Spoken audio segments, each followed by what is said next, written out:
आपको पता है और हमारी कोशिश होती है कि हम आपको लगभग हर वैकेंसी के विषय में बताएं, और ये प्रयास में कई बार हम लोग लेट भी होते हैं। वैसे ही आज एक वैकेंसी है जो कि निकली तो बहुत दिनों से, लेकिन हम लोग लेट हो गए हैं।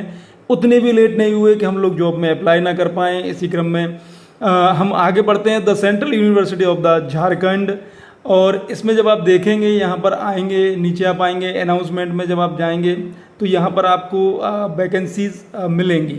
ठीक है, तो इस वैकेंसी की मैं बात करूँ तो अभी मैं डायरेक्ट मैं इसके जो मैंने डाउनलोड कर लिया उस पर चले जाऊँगा क्योंकि इसमें टाइम लगेगा। ये आ गई advertisement for teaching post, non teaching post and walk in interview. तो आपको इस पर क्लिक कर देना है तो आपके सामने डायरेक्ट ये ओपन हो जाएगा। चलिए हम इस पर बात कर लेते हैं, कैसा क्या मांगा गया है, कैसी क्या व्यवस्थाएं रहने वाली हैं। चलिए, झारखंड केंद्रीय विद्यालय, जो मैं क्षमा मांगना चाहूँगा कि 9 सितंबर की वैकेंसी है और मैं आज आपको 1 अक्टूबर को इसे पोस्ट कर रहा हूँ। लेकिन करूँ क्या, कई बार क्या होता है कि कई सारी वैकेंसी के विषय में हमें जानकारी नहीं मिल पाती है, तो इसके लिए मैं क्षमा चाहूँगा। और लेकिन एक अच्छी चीज़ ये तो हो गई नेगेटिव चीज़, चूँकि मेरा स्वभाव है थोड़ा पॉजिटिव कि मैं ज़्यादातर पॉजिटिव चीज़ों पर ध्यान दूँ, तो लेकिन हम अप्लाई 8 तारीख तक कर सकते हैं इसमें। तो चलिए हम पहले इसकी डेट देख लेते हैं। ये देख लीजिए, last date of online application 8 October. आप बिल्कुल परेशान ना हो। और एक उससे भी अच्छी चीज़ ये है कि date of commencement of online application, यानी इसमें आपको पोस्ट के माध्यम से नहीं भेजना, क्योंकि अगर पोस्ट के माध्यम से भेजना होता तो हो सकता है कि मैं ये वैकेंसी आपके में डालता ही नहीं, पोस्ट ही नहीं करता। कारण अगर वैकेंसी पोस्ट के माध्यम से भेजना होता है तो कम से कम 3 से 4 दिन लगते हैं। ठीक, तो इसलिए कोई दिक्कत नहीं, ऑनलाइन एप्लीकेशन आपको करना है। ये आपकी वेबसाइट है। और अब हम आगे बढ़ते हैं। 8 तारीख इसका लास्ट है। और जनरल और अनरिजर्व ओबीसी डब्ल्यूएस के लिए 1000 रुपये है, और SC ST ट्रांसजेंडर पीडब्ल्यूडी के लिए मिनिमम डिसेबिलिटी 40% एक्सेम्प्टेड है। ये वैकेंसीज हैं, वैकेंसी 10th क्लास से लेकर हायर क्लास तक के लिए हैं। सैंक्शन ऑफिसर चाहिए, पोस्ट देख लीजिए यहाँ पर पूरी सैलरी स्ट्रक्चर दिया हुआ है, ये पोस्ट का नाम है, ये ग्रुप है, ये पोस्ट कितनी है, रिजर्व कैटेगरी यहाँ पर दी गई है और सैलरी स्ट्रक्चर यहाँ पर दिया गया है। Sanction officer, private secretary, assistant, junior engineer, Hindi translator, senior technical assistant, security inspector, upper division clerk, laboratory assistant, library assistant, lower division clerk, driver, laboratory attendant, library attendant hostel, 1 for boys and 1 for girls. ठीक है, और abbreviation यहाँ पर दिए गए हैं कि किसको किस नाम से देखा गया है। अब यहाँ पर बात आ रही है एक एक वैकेंसी के लिए अलग अलग।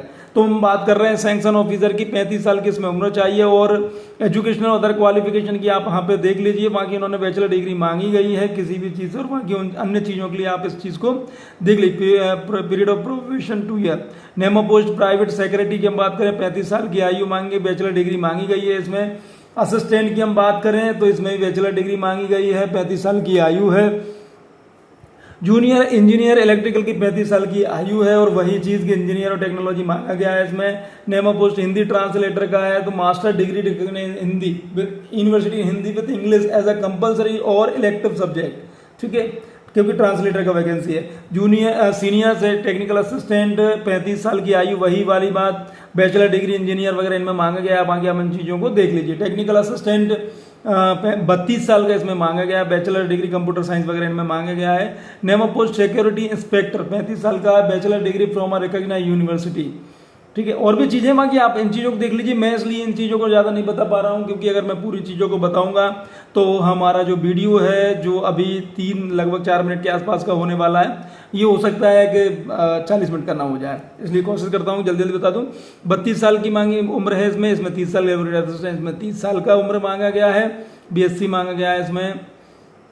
लाइब्रेरी असिस्टेंट 32 साल, बैचलर डिग्री लाइब्रेरी। और देन उसके बाद ये क्या मांगा, हाँ लोअर डिवीजन 27 साल, 10+2 12th पास मांगा गया है इसमें। ड्राइवर 30, 10वीं पास देख लीजिए, 10th पास। ठीक है, और लेबोरेटरी अटेंडेंट 30 साल, ये 12वीं पास मांगा गया है, और 10वीं पास भी मांगा गया है अगर ये कंडीशन आपके साथ होती है तो। लाइब्रेरी अटेंडेंट 10+2 12th पास, और अटेंडेंट हॉस्टल 10th पास। ITI भी मांगा गया है इसमें। और जनरल इंस्ट्रक्शन, यहाँ पर इंस्ट्रक्शन दिए गए, candidate can apply through online, देख लीजिए, through online mode only for the post और the advertisement give vacancy circular. Submission online application form may be done by assessing central university Jharkhand here after CGU। ये website पर जाना। The application form in any other mode will not be, इसके अलावा कहीं से भी आप अगर फॉर्म भरते हैं तो उसको स्वीकार नहीं किया जाएगा।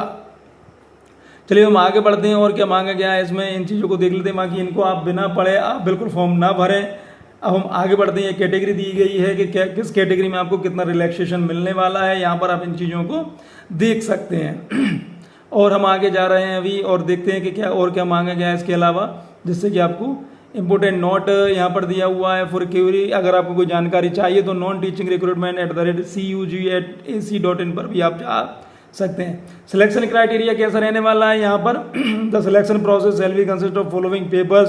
ये पेपर्स होने objective type paper, descriptive type paper, skill test, और यहाँ पर पूरी कंडीशन दी हुई है। जनरल अवेयरनेस, रीजनिंग जनरल, ये मार्क्स दिए गए, mathematical, computer knowledge, Hindi and English, यहाँ पर पूरी कंडीशन दी। इंडिकेटिव सिलेबस यहाँ पर दिया हुआ है कि सिलेबस में क्या क्या आने वाला है। जनरल अवेयरनेस 30 नंबर का होने वाला, रीजनिंग जनरल इंटेलिजेंस 20 नंबर का होने वाला है, मैथमेटिकल एबिलिटी 20 नंबर का होने वाला है, कंप्यूटर नॉलेज 10 नंबर का, Hindi and English language 20 number का। हिंदी के प्रश्न निम्नलिखित क्षेत्रों पर आधारित होंगे और यहाँ पर उनका पूरा सिलेबस दिया हुआ है, तो इनको भी आप देख सकते हैं। फॉर्मेट फॉर SC/ST सर्टिफिकेट, अब यहाँ से आपके पास आ गए हैं फॉर्मेट, कि फॉर्मेट कैसा रहने वाला है। जैसे आप जो जाति प्रमाण पत्र देंगे तो उसका फॉर्मेट कैसा रहने वाला है, ये ऐसा रहेगा। देन उसका फॉर्मेट सर्टिफिकेट बैकवर्ड, ये बैकवर्ड क्लासेस के लिए है, OBC के लिए है। ये OBC का जो जाति प्रमाण पत्र रहेगा वो कैसा रहेगा, ये आपको इनकम असिस्टेंस उसके लिए हो गया, आय प्रमाण पत्र के लिए हो गया है। बाकी आप नोटिफिकेशन जरूर पड़ी, सर्टिफिकेट ऑफ डिसेबिलिटी ये PWD के लिए हो गया है, और जो डिसेबिलिटी लोगों के लिए सर्टिफिकेट डिसेबिलिटी उनके लिए है ये।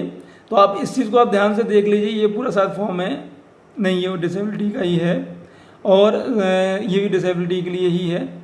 तो इस तरह से आप पूरे फॉर्मेट यहाँ पर दिए गए हैं, तो आपको बिल्कुल परेशान नहीं है। अंडरटेकिंग है एक्स सर्विसमैन के लिए, ठीक है। और ये format certificate government civil employ seeking age relaxation के लिए।